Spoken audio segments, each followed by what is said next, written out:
يا دكتور، أنا فقدت أسناني ولما باجي أبص على شكلي في المراية بحس إني أكبر بكتير وبتضايق من شكل أسناني.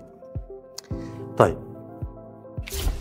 مادام أنت وصلت إن أنت تقدر تحدد المشكلة وإن أنت بدأت تبحث عن حل، فأحب أطمنك إن دي أول طريقة وأول بداية للعلاج. أحب أطمنك برضو إن في أكتر من حل موجود، أفضلهم الزراعة، لأن الزراعة هي الجزء معدني بيتزرع في العظم عشان يعوض سن مفقود، فبيديني شكل جمالي أفضل بعد التركيب عليه، وبيديني في الوظيفة أداء أقوى. الزراعة دلوقتي اتطورت جدا، بقت بتتعمل بأجهزة حديثة، بقت سريعة وسهلة وما بتاخدش وقت، وبقى فيه طرق إن احنا نقدر نحط الزرعة دي بدون تدخل جراحي. يمكن مش مناسبة لكل الناس، بس في نسبة كتيرة من الناس نقدر نعمل لها الفلابلس تكنيك. وعشان كده وبما انك حددت المشكلة، احنا كمان هنساعدك. خد الخطوة واحنا هنساعدك.